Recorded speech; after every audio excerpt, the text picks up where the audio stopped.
welcome to Never Too Serious with Scott and Dave. I'm Scott. And I'm Dave. Dave, we're going to do a part 2. Yes. It's funny because we've been kind of doing a little bit of part 2s of recent podcasts. It's because it's so much fun. We got to continue stuff. I know it. There's too much to share. Yeah. We're continuing with some more inventions. Yeah. Some historical ones, some things that have impacted us and invented for pretty good reason. Yeah. You might even come away learning a little something. Possibly. I'm not going to hold Scott's breath. Well, to be honest, I find stuff interesting all the time that other people have no interest in. I think I heard your wife say that once. I'm just kidding. Yeah, anything comedy, anything historical channel, history channel, anything that, would be learning about nature, want nothing to do with it. Is that right? Yeah. Oh. Unless it's like human behavior. She's interested in that because, she likes reality shows. Oh. Yeah. You know what? Your fault. You brought it up. Disappointment. Yeah, It's a reality show that I actually thought it was fun. So. Yes, go ahead. Well, so it's called Ridiculousness. Uh-huh. With Rob Dyrdek? Yeah. Mm-hmm. Would you? What? Yeah. Okay. Anyways, Rob, I didn't know it was that kind of show. But anyways, and I like this show. And because they have good writers. But, so there was somebody that went to their show and they exposed how it works. So we think that we're getting to see people get their reactions to the videos they're seeing. Well, they get sent the videos that are going to be shown. And then it was said that and then they have writers to tell them how to react. No way. I'm like, that's sad. No way. So just to be fair, because if I'm wrong, I'll point it to the person that it was. I think it was one of the Pauls, Jake or Paul or somebody went on to his show. Was one of the guests. Yeah. And so he's the one that spilled the beans about it. I'm like, I still like it. So kudos to the writers, I guess. But if that's true, but I do want to go and see them being stupid and silly, the real reactions. I don't need somebody to sit there and, hey, I'll come up with something good. But that does kind of explain, because I've watched the show too. Is it an MTV show, or is it one of those, like you have to either pay for cable or... Maybe. Anyway, Could be. I can't even remember. It's not one that I had on my streaming channels. And I always thought that in some cases, like the reaction doesn't seem really spontaneous. There's after they've said that, I'm like, oh my gosh, there's a lot of forced laughter, isn't there? Yeah, but yeah, kind of. Because there is some really stupid ones. And so even if it's coming, you still laugh about it. Yes. So, anyways, I thought that was odd. Yeah. I like reality show, but you wonder how much reality is in those shows. Yeah. Sometimes you can figure out whether someone's a good actor or not. Yes. This is true. So, all right. Let me redirect to the inventions. Yeah. I definitely jumped track. Sometimes we do. Well, that's just how it's got to be. Do you tell me about an invention? Okay. So What do you got? Well, okay. I grew up under the MacGyver segment of TV. You know what I'm talking about? Oh, I do. You remember MacGyver? Oh, of course. I might even be able to hum the theme song. I still think it's funny that Fonzie was one of the executive producers of the show. I did not know that. Henry Winkler is Wow. one of the executive. I did not know that. He was pretty young then. Yeah. He wasn't I never looked Happy Days young. No, but I never really heard too much after Happy Days, so I didn't know that he did that. Yeah, but it was one of my favorites. And MacGyver, for those of you who don't, you guys should just look him up on YouTube because it's kind of cheesy, but if you kind of like creative problem solving and a little bit of science, MacGyver's the guy. I could be wrong, but even kids these days might know about it because I think they have a new MacGyver that they had a spin-off of recently. Yeah, I think you're right. So it might be a chance that everybody knows who this genius is. Just not the original. Yeah, MacGyver. You know what? You're a little MacGyver. Yeah, I identify myself kind of as a MacGyver. I use the MacGyvering as a term for me to fix stuff. Anyway, so the reason I bring it up is that one of the inventions is duct tape. Oh. And duct tape is one of those. Well, it's duct tape and bubble gum and baling wire, or with a combination of those things, you can survive anything. Yep. The nuclear holocaust. You can't be MacGyver without duct tape. Yeah. And maybe a paperclip. That's true. You have to have those at least close by at all times. Well, MacGyver always had a little extra bit of duct tape, and he's used it in quite a few of his shows, where he just pulls it out of his pocket because he says, "I would never leave home without it." Yeah, apparently. Yeah, but it's it's pretty cool. So the history, the background of it. This actually comes from a website called Mental Floss. They kind of talk about amazing facts and some historical stuff. And so I wanted to just read it real quick because I really like duct tape. And there are new versions of duct tape. They got the Gorilla Tape. Gorilla Tape. And some duct tape that's not really duct tape, that is cheapo, and it rips too easily. My wife bought a whole pack of all of those, or 6 of them. Mm-hmm. Oh, that's terrible. It almost doesn't even stick to itself. Yeah. Or you leave it out for too long, and it just sort of disintegrates into this goo. And it's such a pain to clean up. Anyway, so duct tape was the brainchild of Vesta Stout. And I don't even know if I'm saying the last name correctly, but they're from, this person is a female, a mom from Illinois, whose son was in the Navy. And she worked at a Green River ordnance plant, packing and inspecting boxes of ammunition. And as you know, ammunition is really heavy. Mm-hmm. And at the time, they used this dipped wax sort of material. And it's kind of like paper and wax. And they use it to seal up these boxes. But in wartime, it's a real pain to try and open. And it's not super strong. Anyway, basically they're talking about this. It just is a problem for soldiers being kind of flimsy. And she's like, why not create a cloth-based version? And so she came up with this duct tape. Let's see. She says, created a cloth-based waterproof tape to seal the boxes. She and her supervisors, evidently their supervisors were not helpful. They didn't support the idea. Are anybody ever supportive? I mean, and all the stories we've read about, no, they kind of go on their own to build it. Oh, it's terrible. It's needed, Think of a. Go ahead. Yeah, well, and so she goes all the way to President Roosevelt at the time. Whoa. And suggested it to the president. So she had, I don't know if it was just easier to access the president back then. I'm pretty shocked. I mean, I can't even get on Shark Tank. Yeah. She hits up the president. Yeah, so the president sends her a letter to the War Department board, and her idea was approved, and the rest is history. Now, the original use of duct tape was for these ammunition boxes. Wow. And interesting fact, the astronauts, I can't remember, Apollo 13, when, what was his name? Tom, what's his last name? Hanks, got stuck in the lunar lander.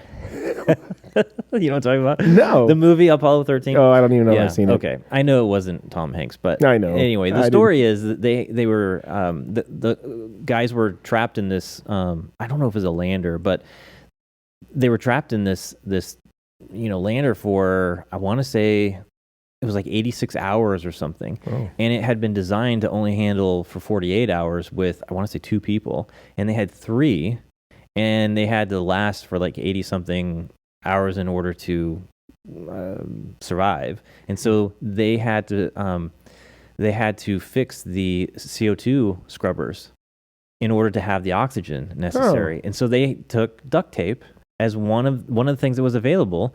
And they used duct tape to fit, I want to say it was a square filter into a round hole. Oh, is that right? Yeah. So they had to build this contraption, and duct tape was one of the key ingredients to make that happen. I'll be darned. I don't doubt that a bit. Mm-hmm.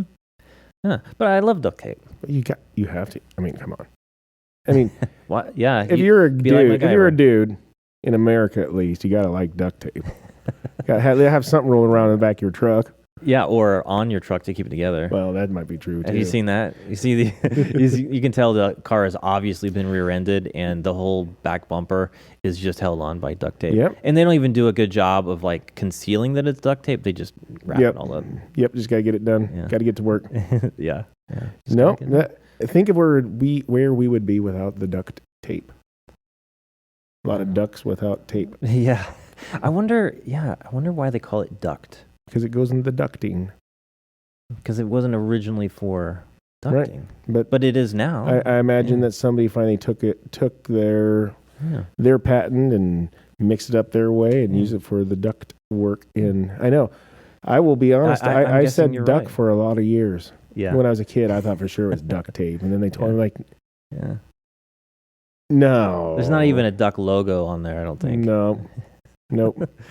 I should have looked a little bit more into where the actual name came from, but you might be right. Like someone later on, that was like the primary thing in ducting work. Yeah, they reinvented the invention again. Yeah, maybe.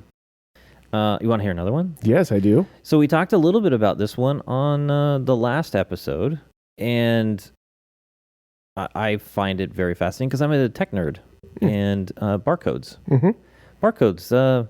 June 26, 1974, grocery store cashier at Marshall Supermarket in Troy, Ohio, passed a pack of Wrigley's Juicy Fruit chewing gum over a scanner, and the item and price were automatically registered. It was the first time an item with a barcode had ever been purchased.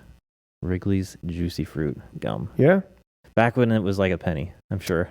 But they have and I can't remember the name of it, but they have a movie or documentary about that coming about. Mm-hmm. And it's pretty interesting. I bet Netflix has something like that on it. I should have did some digging. Yeah, because it is really cool. Actually. Yeah. So the inventors behind the marvel, Joseph Woodland and Bernard Silver, they envisioned a system of lines that could identify consumer products by using encoded information read by an optical scanner.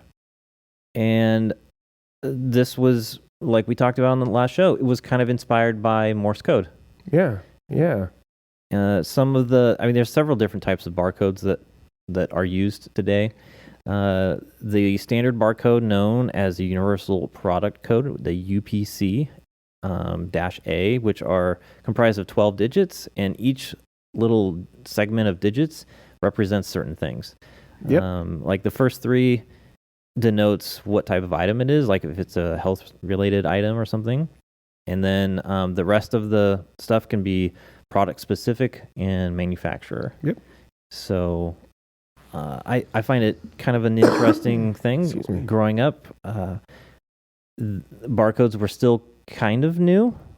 And I remember there was this big panic that, because, we grew up pretty religious and my grandma was a little crazy, and she envisioned that the 666 identification number of the mark of the beast, she thought that it was going to be barcoded. Dave, you're dying here. Yeah. We've talked about how crazy my grandmother was. I know, it's just ridiculous. And of course, there are some movies that have these barcodes tattooed on people and use them as identifiers. But yeah, she thought that the barcodes, that was like, it's not 666, it's going to be a barcode, and that'll identify. That's going to be the mark of the beast. Mm-hmm, yeah. Yep. Sorry, it's going to be a microchip. Yeah, it's not going to be like.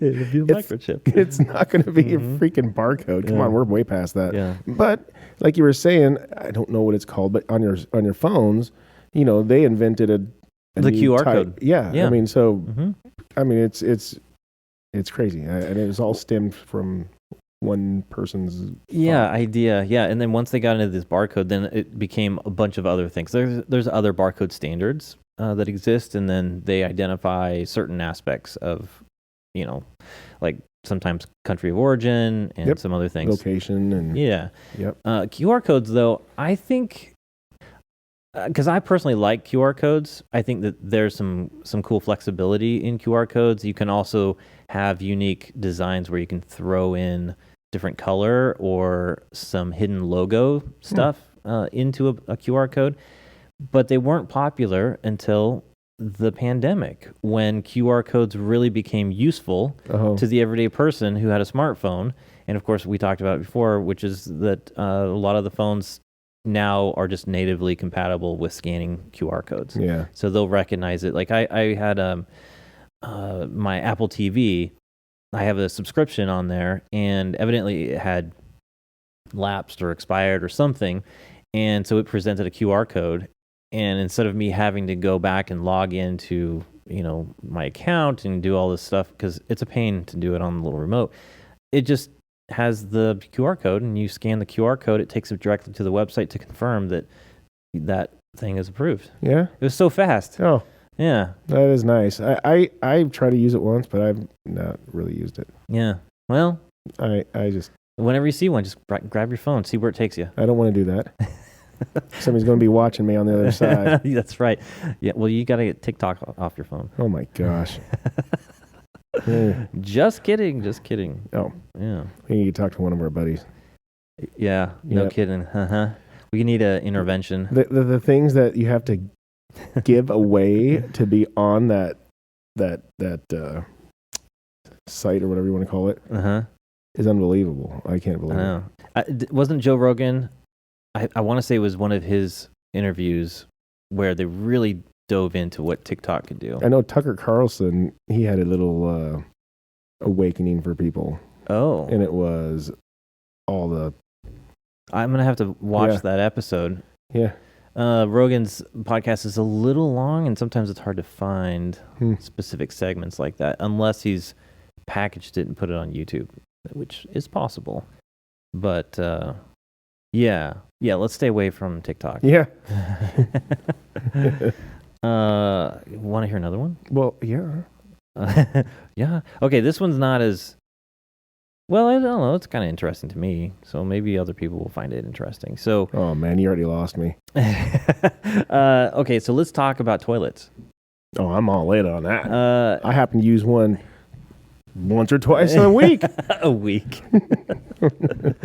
Well, have you heard of the S-trap on a toilet? Yeah. You do handyman stuff, so you've installed a toilet before, and sinks have these and toilets have these, and I didn't even realize how important that thing was. Yeah. And so I'll get into the details of how it was invented, but the purpose of it is to block the stinky gases and other things from coming back up the pipe and out your toilet. I didn't know that. Yeah, I didn't know it either. So because of my project that we were building the apartment, and we had like a rag stuffed in. We had it all piped up, and just before we had the toilet, anything in there, we had just it piped in and a rag stuffed in it. Well, boom, so somehow it popped out of there or something, and we come up there. Oh man, it was so bad. And we're thinking, oh my gosh, what's wrong? Oh, because I'm not gonna lie, I didn't know, not until about a year or so ago. I didn't understand what the heck that was for. So we started having some things installed, and it went away. Mind you, I still didn't know. And then all of a sudden something stunk again. We're like, oh no, we have the toilet in, and coming to find out, no, you got to get some water in there. Yeah. I'm like, what do you mean? Yeah, that's what keeps keeps the stank down. Yeah. I mean, folks. And I really had no idea the purpose. Yeah. Well, so I'll put a picture up here, but it's kind of the shape of an S, and it's this little trough, and as long as there's water in there, that creates a seal so that you don't get the stinky gases coming back up through the pipe. It's so simple. It's so I mean, what a great modification, because it was quite a few years where they didn't have that, and it's the same thing in your sink and other stuff. Yeah. It's if I had a straight pipe just in my sink straight down. Yeah, they would reek. Yeah, well, and they don't have any like special like seals or one-way valves or these things. It's just water settled into a little trough that blocks from both ends passing of air. Yeah, and I didn't know that until a little bit ago. Yeah. Okay, so I'll read a little bit here. There's a little bit of historical context, which is I don't know, fascinating because people don't really think about toilets and how really valuable they are. So here we go. Dry and flush toilets have been around for thousands of years, while many of us take these pieces of porcelain hardware for granted. Yes, that's very true. Let's see. Toilets are the key to thriving in healthy society. So having a designated place to do your business cuts back on outbreaks of infection. I mean, think about it. They used to do their business on the street. They used to do it on... That's the new thing, new rage now, too. Yeah, well, in San Francisco. Yep. Well, and Portland. But and then they would get these... it's not like a bedpan. What do they call it? It's kind of like that. It's a jar that used to be up on the bedside, and you would do your business in that, and then you just dump it out the window, out to the street, which is where the rest of the sewer was flowing. And, yeah, so... It's so foul. So foul. But, it wasn't... Well, I guess I was going to say it wasn't that long ago, but it was when I was in high school. Mm-hmm. So let's just say in 94, we went to Mexico, and some of those toilets we weren't allowed to flush. Some of them were just buckets, 5-gallon buckets. Yeah, that's gross. Not even an outhouse, not even a whole... Yeah. It was interesting. No clean bidet attached to that. You really don't know what you have until you go see what other people have. Yeah. And, I'll be straight. These people were, in my opinion, if I remember, I thought they were clean people. They had a system. Mm-hmm. They freaked out because the first thing we do? I don't think I did it. You use the bathroom, you flush. You do. That's just habit. Yes. And I think that happened through a lot of us did that. I don't believe, who knows? I might have. I don't think I did, but it's a big deal. And because you're supposed to put all the other waste and stuff in the toilet paper in the trash can. Just depends on whose house you're in. Yeah. Yeah. But, well, and because where it ends up is probably the river nearby. Storm drains and into the river, and it's not ever, none of that stuff is filtered out. Yeah, but I never thought of them. I never thought that their homes were filthy, or even their bathroom was. I mean, it was just how they did it. They just Well, and there's like really good septic systems, but septic systems are good for individual homes with a fair amount of space. It's not great for an apartment complex. No. There has to be some other method of sewage gosh. treatment. Yeah, I never even thought about how much crap goes through a freaking apartment complex. Yeah. So it goes on to talk about John Harrington, who is the godson of Queen Elizabeth I, who is sort of the modern inventor of flush toilets. Because you think about, dumping it out the window or having an outhouse where you're just doing your business into a hole. But these S-traps, where is it? I'm looking for a date of when it actually came in. 1775. Scottish watchmaker named Alexander Cumming. Yeah, he developed the S-trap. That's how simple it was. So simple that we didn't change it for hundreds of years. Yeah, 1775. That's still a long time ago. Yeah, and we didn't even like, know. Dude, spot on. Don't change a thing. Yeah. Yeah. What a great modification to, because if you think about it, a modern flush toilet, they're just, there's a reservoir of water. You hit the flusher and it just dumps that reservoir of water in and then flushes it down the pipe. But then, just like you were saying, if that pipe is totally open to the world, boy, all those nasty smells come back up. So what a bright invention. Yeah, keep all the bugs down too. Yeah. Well, I think, a lot of it was disease vectors, bacteria and viruses. How easy it would be. Then the bugs get into it and that can spread it. And then, of course, the rodents. And so what else you got? Here. You got something? I do. Yeah. In fact, Yeah, it's totally different than that. Yeah. Good. I'll This is enjoy just my spice beverage. it up. So what about Listerine here? Oh, that's much better. Yeah. Oh, I can feel it's fresher in here already. So I want to read you a little something here. So Listerine was invented 135 years ago. Wow. Yeah, that's a while. That is a while. I wonder if it was fresh mint flavor back then. Probably not. Probably not, and here's why. No, actually, to be honest with you, it probably was, actually. First, it was invented 135 years ago, first as a surgical antiseptic, but also as a cure for gonorrhea.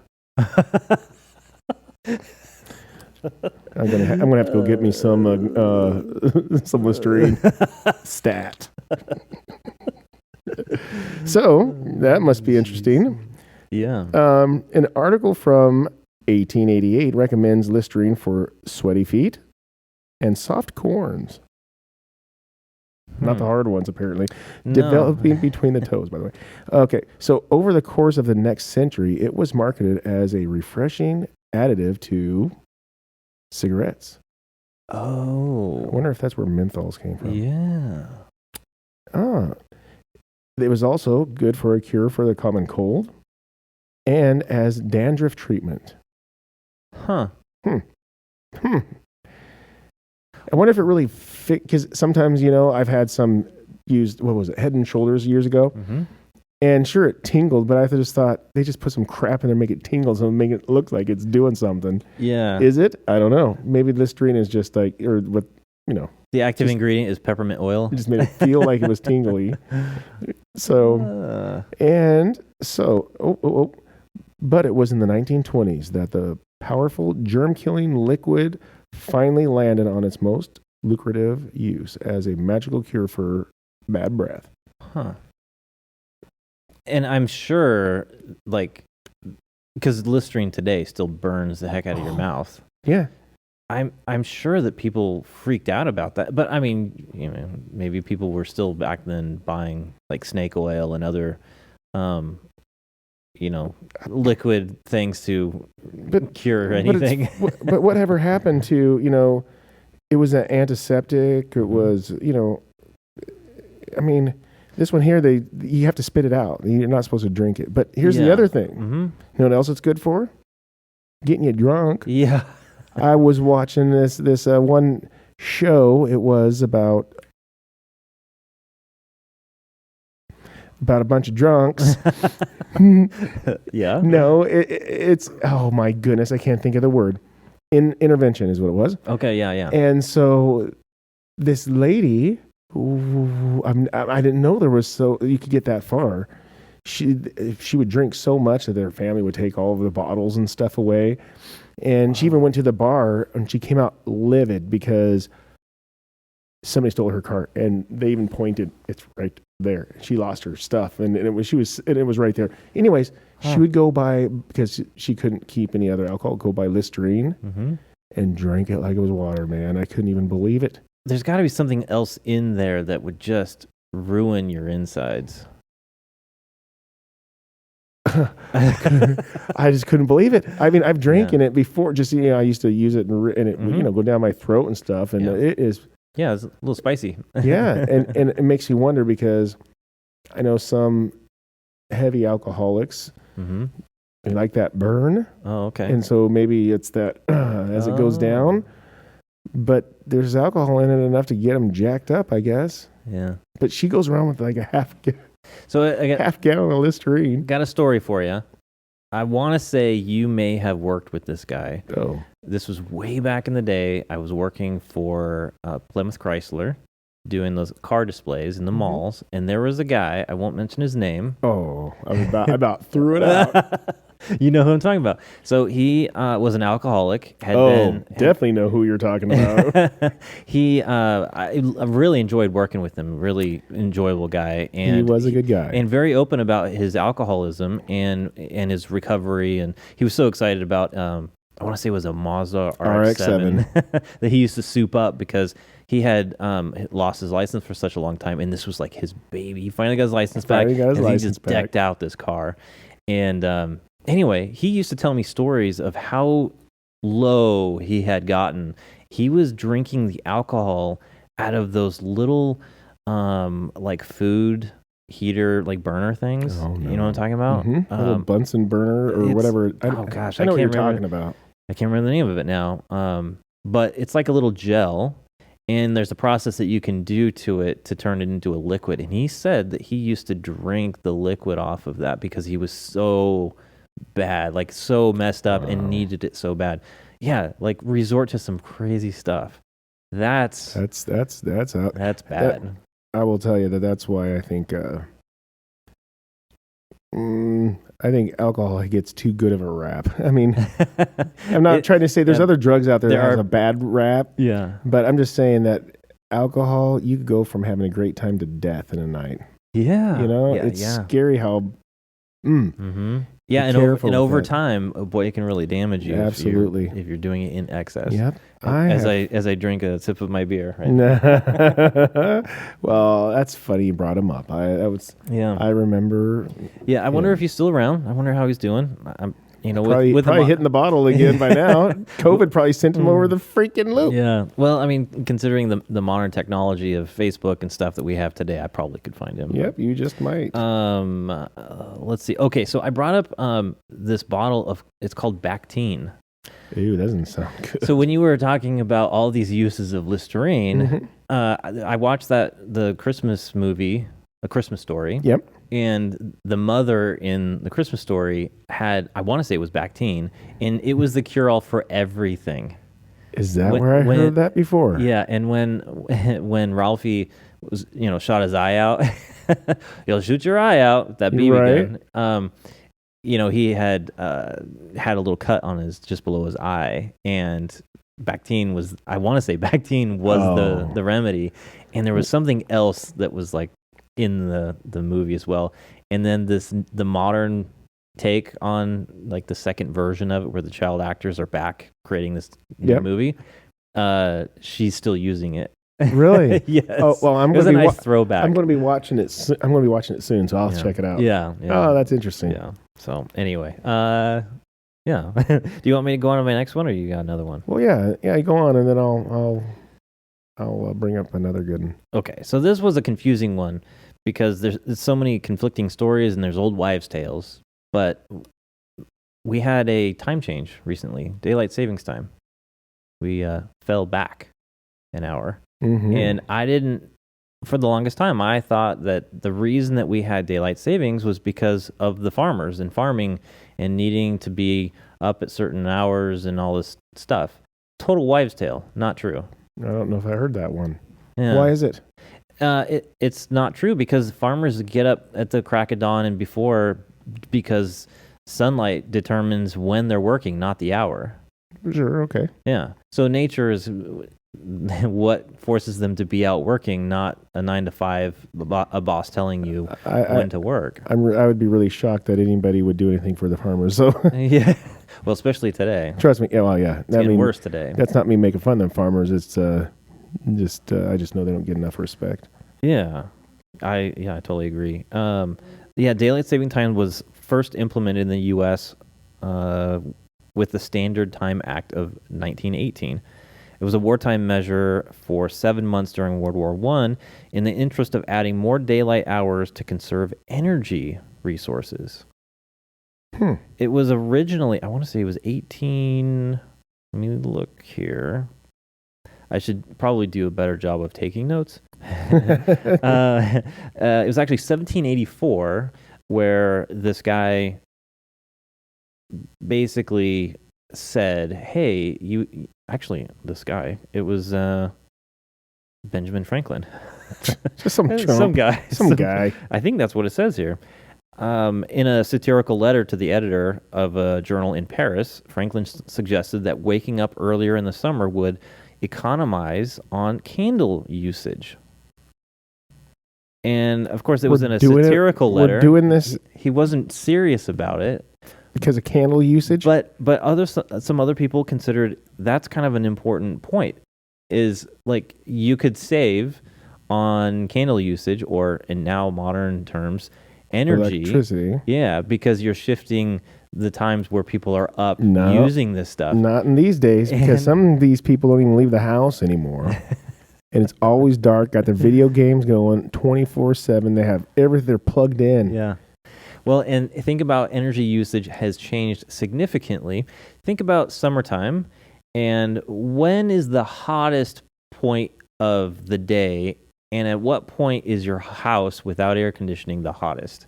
If I had to guess, it's like 3 o'clock. It's like, I don't know. It's later in the day. It's not noon. Yep, exactly. Yeah. So later in the day, it starts to get really hot. And if you don't have air conditioning, that heat lingers in your house much later. And anyway, so by shifting the time to save on other forms of energy is negated by other uses of energy, modern uses of energy. It's only an hour. And it looks like the reason that people shifted over is because there was this push to like save on resources and stuff. Now, we're in a real global economy. There's tons of air travel. There's people going from one place to another, from one time zone to another. And some countries don't recognize daylight savings. In fact, some states in the United States don't recognize daylight savings. Yep. I think the Arizona doesn't do daylight savings. So there are times of the year where we are in the same time zone or on the same time as Arizona. And then once daylight savings shifts over, we're now an hour, I want to say it's an hour difference or something. Yeah. And I could be wrong on this, but yeah, I think you might be right. You're close. You understand what I'm trying to say. So anyway, it's very confusing when you've got to go through different time zones and some people don't hold true to it. It's always weird when I'm looking at how long it takes to fly someplace, because then you have to consider, well, really, what time is it going to be when you get there? So totally get my that watch jet is lag. going to say when we get there at 5, but it's actually going to be 8. Oh, yeah, terrible. Well, that's why you have this weird jet lag, this weird feeling that it's supposed to be a different time. So if I am going from here, going east to Florida. Okay, yeah, follow what you're saying. Okay, and I what is it? Is it 6 hours difference? East Coast time, I want to say, is 4 hours from us. All right, we'll go with that. Mm-hmm. So what it could be? Gosh dang it, I could be wrong. I might have to look that one up. Well, it might be 3 hours. While I'm being stupid, go do that. So, okay. What if I decide I want to fly around this direction to get there? Mm-hmm. The long way around? Yeah. Mm-hmm. I guess I'd probably be back in the same situation. It's going to take me 4 extra hours. It's going to take you long. Yeah. No, I mean, I just it's just weird to me that. Yeah, it's a 4 hour different time zones. Yeah. And I guess that time zones I could get. Okay, that I do get, but the daylight savings time, I was like. Well, think about. I don't think we need that. Think about Australia. They're like in the future. Yeah. They're like tomorrow, right now. Yeah, but we're in the past. We're always living in the damn past. We're always in the to past. those guys. It's retro over here. Yeah, I just think it's an interesting thing where you could be in the same time zone, but then some people or some towns don't recognize it. Right? Yeah. I will tell you, I don't really care. I guess sometimes it's neat to switch things up, just because okay, well, I guess, but. I don't think I would notice if it. I guess for me it would be better because I don't even switch the my vehicle's the clock time. Yeah, I just look on the phone on my watch. Well, my daughter is like, "Oh, it's an hour off." I go, "No, it'll be right next year." I don't have to change it. Yeah, that's funny. I do panic once in a while, like, "Oh, okay, we're good." Yeah, but I am annoyed by it. I don't like the fall back, because I like my evening to be a little bit later. So I, of course, run on a schedule. I'm not a farmer where my life is dictated by the sunlight. I unfortunately have to go with other people's schedules. Well, coaching for me is a real pain this time of year. Like right after that time changes, it's a real pain because now the hour is a significant change in when the sun sets.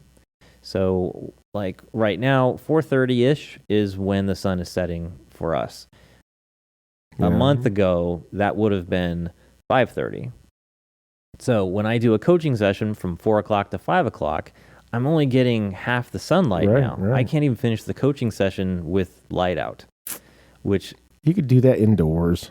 Well, so I tried to do a little bit of that indoors. I had a coaching session yesterday. And remember, he throws the javelin, so it's not a grand idea. Yeah, by the way. So there's a throwing area under the grandstands at the high school I coach at. And it's like really dark even before 4:30 hits because it's blocked by the grandstands. And so I brought out this LED light. And the LED light is really, really bright if you're looking at the LED. Oh. It doesn't like fill up the darkness. It does kind of fill out. Yeah, it does brighten up the area. But the worst thing is like you can throw javelin balls into a net, but as soon as you pick up that ball and walk back to your starting location, you're completely blinded. So now when you blink your eyes, you're seeing that light. this blight. I hate that. Yeah. It's so anyway. I find it annoying to have to change. I would love to have just one set of time and that be it. Yeah, it would be easy to do. Yeah. Okay, I'm off my soapbox. Well, thanks for you're not the only one on the soapbox. Yeah. Okay. I'm good either way. So I was going to tell you about, and I may not know too much about, but do you know what the heck a chainsaw is invented for? Well, you phrase it like that. I go, well, I don't know. I assume chainsaws were for cutting wood. Well, nope. I guess I'm wrong. So it's just, it just sucks to actually have to think about it. So the chainsaws were invented for cutting bone. Oh. Yeah. And I will tell you, it is effective. I know people that it just kicks back and just barely hit them in the leg. Mm-hmm. Oh, it's good for cutting bone. Yeah. In fact, it's probably really good at cutting bone. It's actually, having to struggle to cut through wood. I'm just saying. It can be, yeah. So let's see if I have anything good here. So this says, according to the history of the chainsaw, the journal says, orthopedics became a specialty with the help of a new instrument. I'm going to try to say this. The osteotome, invented around 1830 by the German Bernhard Hein. The illustration from a contemporary inventory of surgical tools shows clearly that this is a cleaver. This is Cleaver Master of I can't even say it, prosthetics. Mm-hmm. Had in fact invented the chainsaw. Wow. I wonder how it was powered. My guess is that it was electric for some reason. Mm-hmm. I hope. I don't know why. What year was that? It was 1830. Okay, yeah. It's a good possibility. Yeah, the links of the chainsaw carried small cutting teeth with edges set at an angle. The chain was moved around a guiding blade by turning the handle. Oh, manual. Oh, dear God. Hey, once it's set in the bone, you don't have to worry. You just keep cranking on it. You pour a little Listerine on there for some antiseptic. I think about the handsaw that I had. In fact, I have it in the back of my car. Gosh, that's terrible. I was out cutting wood at this property that I have that it's really like old, dead, super dried out wood. And it is very brittle, but it's not easily cut with this handsaw. It just bounces everywhere. Oh. So I just imagine, cutting into this bone and it like bounces or something, and now you've got like chip marks all along the bone. You're trying of course, and it's slow. Yeah. Oh my gosh. Yeah. And you hope that person's out. I couldn't imagine. Well, think about the other piece, because I've used my chainsaw here recently because of all the storms. Think of all the chips that end up flying back at you and collecting on your clothing and into your shoes, and yeah, that'd be gross. Maybe I'm just exaggerating. No, are you kidding me? That stuff gets all over me. Yes. And then the other thing, I love the smell of a chainsaw and the wood chips. Like when it's on my jeans, I like the smell. It reminds me of my grandpa. What would that smell be like if it were bone? Oh, just before you throw a brisket on. Just before you make stew. Yeah. I don't know. Bone marrow soup. Yeah. Yeah. Ugh. Yeah, that would be gruesome. Yeah, well, that's an interesting one, Dave. I had not heard that. Yeah. That sucks. So this is one that a lot of people. You were talking to me when we were looking at Inventions. This is everywhere. A lot of people know about it, which is Play-Doh. Oh. Play-Doh is one of those things that is super popular. The backstory I find very interesting. Okay. Why? You look nervous. I used to eat Play-Doh. Oh, it's okay. It's non-toxic. You can totally eat Play-Doh. It's a little salty. It is very salty. Yeah. Yeah. So the backstory is Play-Doh was actually invented for a different purpose. And? It was invented to clean the soot off of wallpaper. There's a cut-all company. That's the name of it. A wallpaper. Way back, this is the early 1900s and even earlier. Wallpaper was like the thing. You very rarely see wallpaper in houses anymore. Yeah. Some people are trying to have a comeback, but they're morons. Yeah, and I hate wallpaper. I hate it too. Well, it's a real pain to deal with. Yep. But with this, back in the day, people used to heat their homes with wood, with oil, with coal. It was like really kind of dirty way of heating your home. And so wallpaper would collect this kind of smoky soot stuff. And so this company invented this putty that you could, mash up and you could reuse. You roll it across the wall. It cleans it, takes all that soot right off off the wall. And I could have used that back in the day. Well, the house, Nico stains and who knows. I don't... yeah. And so again, watching that movie, the Christmas Story movie, there's a scene in there where Ralphie is learning swear words really from his dad because he gets frustrated all the time. And one of the problems that he has is he's always having to go into the basement and fix the dang furnace. And you can see there's the little vent next to the door that goes down to the furnace, and it pushes out all this black smoke. So as soon as I saw this little, historical bit, that's where my brain went, because it's like black sooty smoke, and you can imagine that's going to collect on stuff. And it did. This was the method. So darn. Yeah. So anyway, eventually, wallpaper and methods of heating your home changed. And so this was a product that was going to go by way of the little whip for the buggy, buggy whips. It wasn't going to be used or in demand much anymore because it just wasn't going to be necessary. And so I want to say that it was a sister-in-law, nursery school teacher, sister-in-law of Kay Zufall. And this was a sister-in-law of Joseph McVicker, who was the inventor of it. And she was a nursery school teacher and took some of this stuff to the kids because it was non-toxic, a heavy salt content and some other things that, you can eat and be okay. And the kids just loved it. They loved how it was much cleaner and easier to mold than molding clay. Because molding clay is really kind of thick and it holds its shape really well.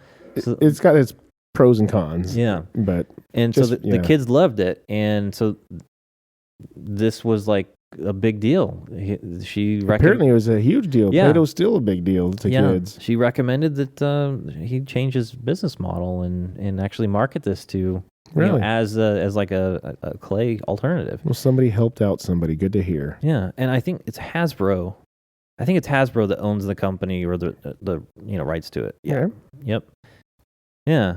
It's kind of a neat story. Yeah, one thing turning into something new. Most of us has played with Play-Doh in America at one point or another. Yeah. Maybe over at somebody else's house because you couldn't afford the Play-Doh. Yeah. Yeah. Well, it's not like Legos. Legos are so expensive now. But Play-Doh... I got to brag on a buddy. Yeah? I got to see how he's doing or if he's even waiting. I don't know if it's a gift. But he just scored himself the Titanic Lego set. Oh, that's got to be a big one, huh? It's like 6 feet long. How many hundreds of dollars is that? I did ask him, and I can't remember how many because I don't want to lie. 600 or 800. I can't remember. I think I almost want to look it up. If I'm wrong, well, who knows? The Google could probably tell us. I know he had a little Lamborghini that was like $60 or $80, so I could only imagine. Oh yeah. So, but this is thousands of pieces, But I can't wait to see it. Yeah. Here it is on sale for $679.99. Well, I will. Thank you, Google. It is cool. Mm-hmm. I guess it's just weird because some people could see what I would spend $700-800 on and go, really? You're just going to hang that up there or something. That's funny. It's to each their own, right? To each their own, exactly. I can't even knock it. I mean, and some of that stuff is really cool. It's just whether or not I'd ever go spend. I mean, I would do it. Mm-hmm. I just don't think I'd go spend the money on it. I wouldn't have the time to spend to put that stuff together. Yeah, my wife and kid, if they left, then I'd probably go get a little bit of gin and sit down a night. Okay, so I guess, yeah. I mean, because I like to roll cigars and stuff, so there are some things that I guess I'd probably jack away. it all up, though, if I had to have gin and put it together. But yeah. Yeah, it might sink just like the original. Oh. Okay, so Dr. Spencer Silver, a 3M scientist, was busily researching an adhesive in a laboratory. In the process, he discovered something very peculiar. An adhesive that stuck lightly to surfaces but didn't bond tightly to them. Can you guess what this product is? Sounds like Play-Doh, but is it not? Is it the silly putty? It's the Post-it notes. Oh. Yeah. Yeah. Yeah, he was actually trying to figure out a really strong adhesive. And he sucked at and it. He was terrible at finding the stickiest stuff in the world. Yeah. Yeah, and he failed at finding something super sticky. I'm so glad he did. But I use that on a daily. Aren't those super handy? Daily. Mm-hmm. So do I. Wow. I'm a tech nerd, so I like to use my technology for a lot of note taking and other stuff. But Post-it notes are the quickest little thing. I've got them on my desk. I got a pen right there, and so when someone walks in and says, "Hey, I need this thing done," I can just quickly write a sticky note and I put it on my computer or on my monitor or whatever it is, and I see it constantly. Yep. And once in a while, I'll transfer that onto my on my to-do list on my phone. I've noticed my monitor has got a couple more on it, and I'm like, and I'm right there. Mm-hmm. Some of it's old. I could take it down, but I don't have. It's so stupid. I don't have time. I do, but I don't. It's so weird. But you know what I like? They have those little mini Post-it notes. I like those little ones. Those are my favorite. Yeah. It's kind of weird. Never talked about Post-it notes before. Yeah. Well, now they have huge, poster size Post-it notes. I know. Yeah. It's cool. We have these with a tripod and everything. Uh-huh. Yep. We ordered, go get those Post-it note board or whatever he called it. But yeah, it's pretty awesome. Mm-hmm. Yeah, it's just funny that it was a mistake and, turned out to be this fantastic product. And man, sometimes those are the best, right? Yeah, I always kind of wondered though. So if it's this, sticky stuff that really doesn't stick to anything permanently for very long, how does they get it to stick to the paper? Whoa, man. Whoa, you totally blew my mind, man. Yeah, I don't know. Maybe just enough to there's stick. some other adhesive. Yeah, why doesn't it come off of the paper? Mm-hmm. What is it double adhesived? It's got to be. There's got to be something else to Stickier on it. one side. It's got to be something else. It's an awful lot. Yeah. Interesting thought, though. It is. Yeah. You want to talk about super glue? Well, hell yeah! That now somebody that actually did it. Super glue is another one of those wartime things that I think is kind of interesting. Let's see. Yeah, it goes back to World War I. Kodak Company. Harry Wesley Coover worked at the Eastman Kodak Company in Rochester, New York. A well-known photographic film company, had a long history with the military research. When America went to war in 1941, Kodak joined the effort. The company tasked its optical engineers with researching precision bomb sights and night vision devices. So Kodak scientists took up the new plastic and chemicals for the military. Among them was Coover, a graduate student working at Kodak, and completed his degree at Cornell. In 1942, Coover's team searched for the perfect transparent plastic to cast gun sights. Okay? The science experimented with several different compounds, and their research for a polymer with an optical clarity that could rival glass. Okay, so the reason that I emphasize the casting is because if normally if you think about like casting something out of metal, it's in liquid form, and they pour it into a mold and do whatever process they do to cool it. It comes out as a certain shape of the mold, casting, right? Well, this stuff was way too sticky. Like, it was a real pain. Like, it was not an easy method of casting. And so they basically kind of threw it out. Not a good success. So they were kind of hoping it was some type of resin or plastic is what they were going for. Yes. So these guys kind of failed like the last gentleman. Gotcha. Yeah. But turns out that when it touches something that has a slight amount of moisture, it hardens very quickly and very, very strong. Like extremely strong.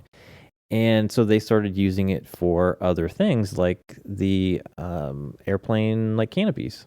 Oh. Because those weren't glass, they were some sort of like,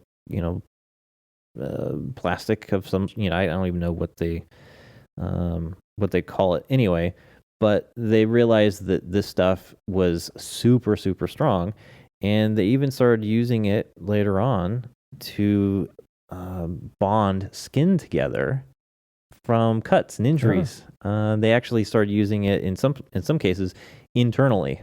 Yep. And now I've used it on cuts of my fingers before, and I've actually gotten it, well, like many people, I've gotten it on my fingers on accident and bonded my fingers together. How'd you get them apart? I think it was some sort of it was like a kind of it was like a liquid remover or something. So you knew about a remover, did you? Yeah, there was some sort of remover, and I don't know what kind of. I don't know if it was like a fingernail polish thing or if it was some other material. But yeah, I remember it being a liquid. Yeah. So you got a story. Oh yeah, it's terrible. I was probably 11 or 12. I was at my aunt's house, and she had just stuff everywhere. Stuff. I mean, like a table with just stuff. Anyways, she had some super glue that was there. Oh. And so I was sitting there and I was gluing some stuff.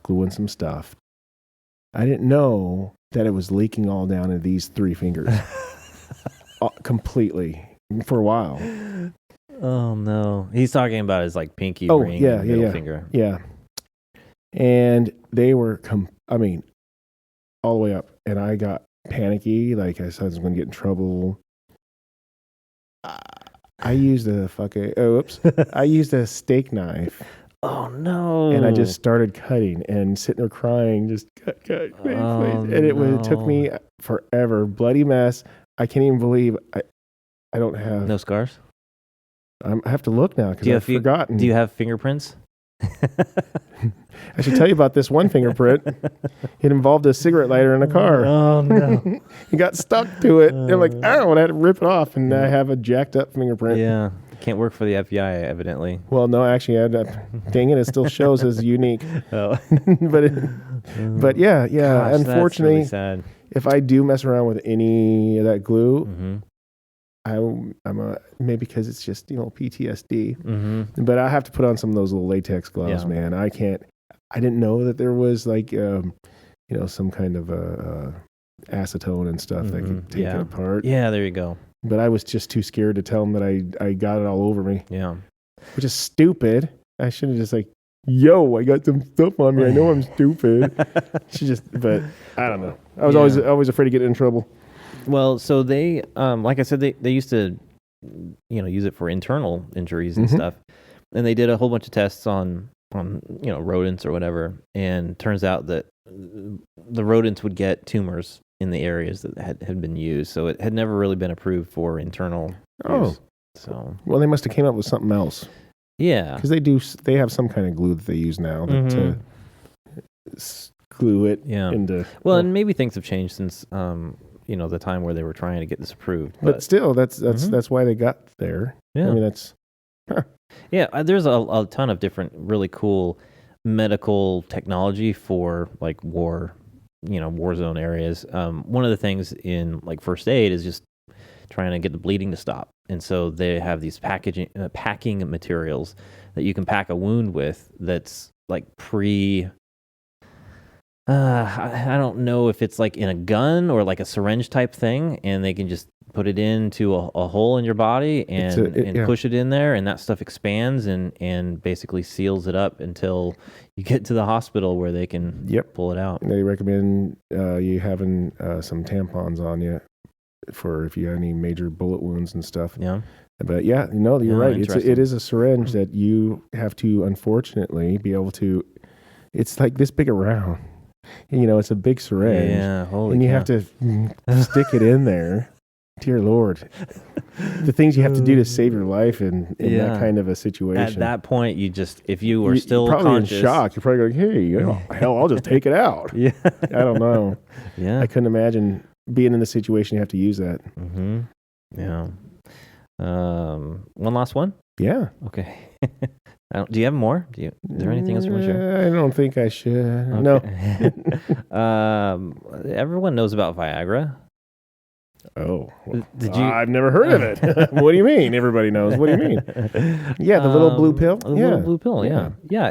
Evidently, it's another one of those inventions that was designed to do something else. It was designed for like heart attacks, like what do they call it? Angina. And not the other gina. But it was meant for pulmonary arterial hypertension.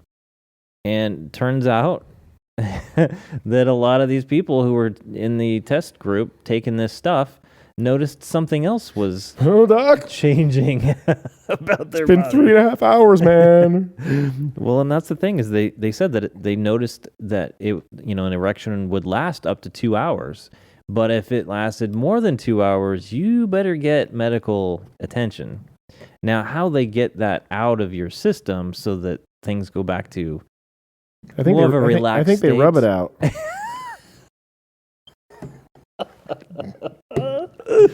That's where I would start. It's a family show, Dave. Well, you know what? Even the kids have to learn.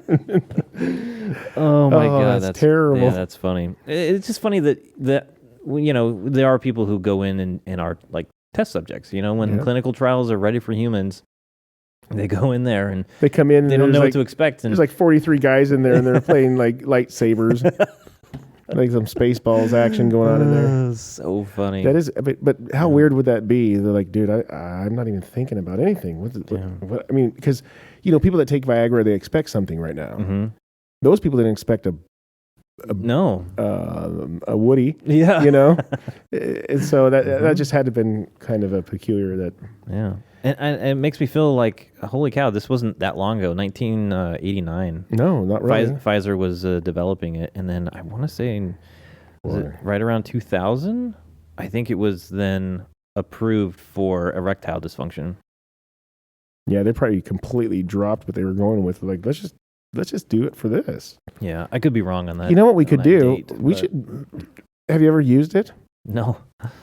I imagine there might be one day in my old version of myself that I might be looking for a blue pill. Because I was going to say we could do a show. I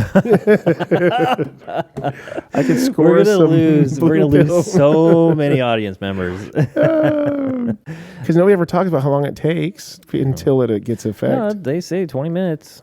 20. Oh, they do. 20 minutes. You should probably get to your full impact. Potential. Full potential. Yes. Okay. Sorry. I think we'll wrap it up there. Well, that is something to do. Okay. Once it's in gear. Oof. There you go, boys and girls. All right. Thanks again for watching and listening to the show. You can catch us on YouTube or Spotify. If you're looking for the video version of the show, you can find more information on our website at nevertooseries.com. And join us on social media at the NTS Podcast on Gettr, Twitter, and Parler. Until we see you next time, take care and be safe.